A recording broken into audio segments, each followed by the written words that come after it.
Hi class. So here is the first figure we're going to draw together for chapter 4 relating to the three mechanisms of heat transfer in the Earth atmosphere system. And we're starting with a figure that looks a lot like the figures we drew in chapter 3. And what I really like about this class is everything builds on the previous material. And so pretty much nothing is standalone. And so we're going to be building on what we already know.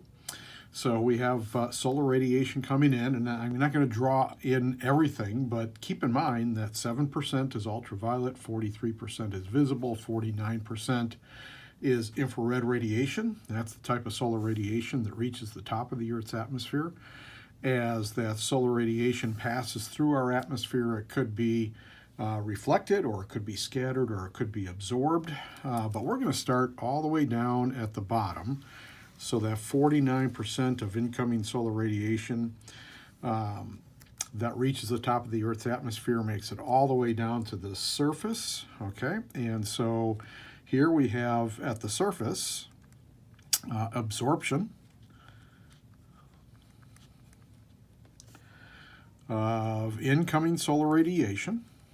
Solar radiation incoming by the surface. Okay, so what happens to that incoming solar radiation to get it absorbed by the surface? Well, any object that absorbs any form of radiation is going to warm up. And so when the surface absorbs solar radiation, okay, that's going to causes the surface, the Earth's surface, to warm. And I'm going to demonstrate that, or show that, by putting little red dots here on the surface. Okay, this is showing that the Earth's surface has absorbed incoming solar radiation, and the Earth's surface, as a result, has warmed up. So these red dots represent the warming of the Earth's surface. Okay, now relating to what we have learned already in chapter 4, by causing the surface to warm, this is going to create or establish a temperature gradient. Okay, so establishes a temperature gradient.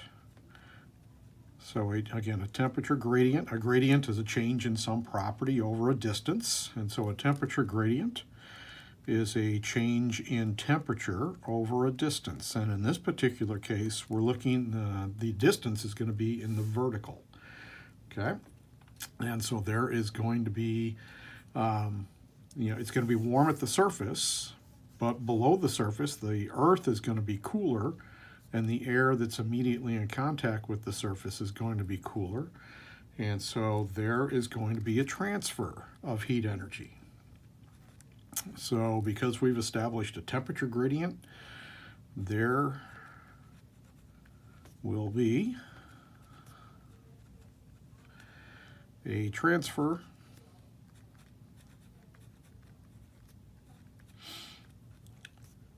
of heat energy.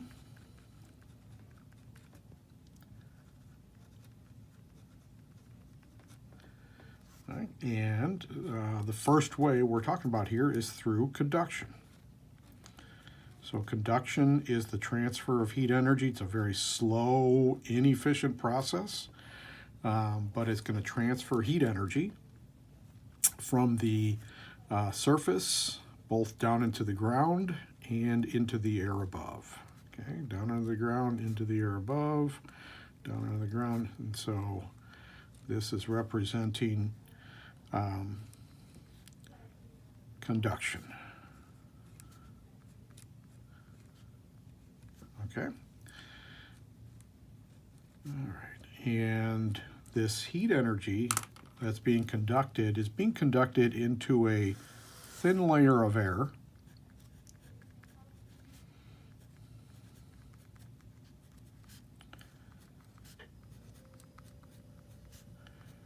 That's in contact with the ground.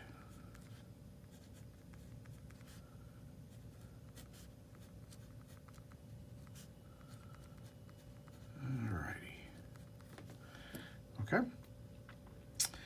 And so now when we conduct heat energy from the surface into the air above, into this thin layer of air above, what's going to happen to that air in that thin layer above the ground? So this air, okay, this thin layer of air in contact with the ground is going to warm.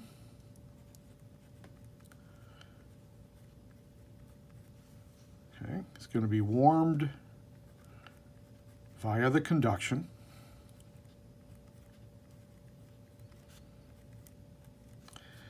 Okay, and now when it's warmed by conduction, what's going to happen is this is going to reduce the density of that air.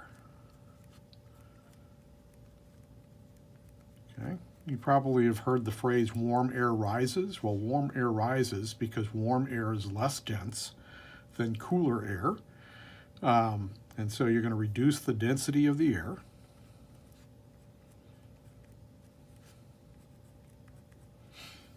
Okay.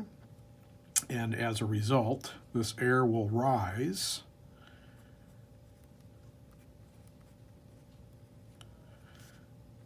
via convection. Okay, so we're going to draw convection this way.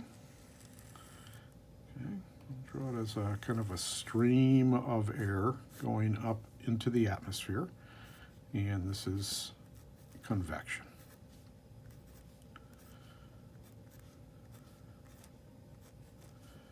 Okay, so three mechanisms of heat transfer. One is conduction. Two is convection. Okay, and if we only left it like this, all the air would convect up into the atmosphere, and we'd form a vacuum at the Earth's surface, and all the ants would die. And so we can't do that. So this air that's convected up eventually is going to cool. When it cools, it becomes more dense, and it's going to travel back towards the Earth's surface. Okay? So we create a convection current or convection cycle in the atmosphere. This could be very localized, or it could be on the global scale. Okay? So that's two of the three ways, two of the three mechanisms in which heat is transferred. So the last way is by radiation, and we've talked about this in pretty good extent in Chapter 3. At the end of Chapter 3, we talked about terrestrial radiation. And so another way that heat is transferred is through radiation. So we'll draw it this way. So number 3 is radiation. And in this particular case, this is going to be in the form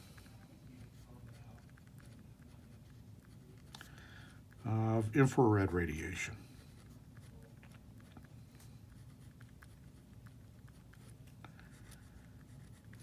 Okay, sometimes you'll hear me refer to it as terrestrial radiation. That's fine too. Terrestrial because it originates from the Earth's surface.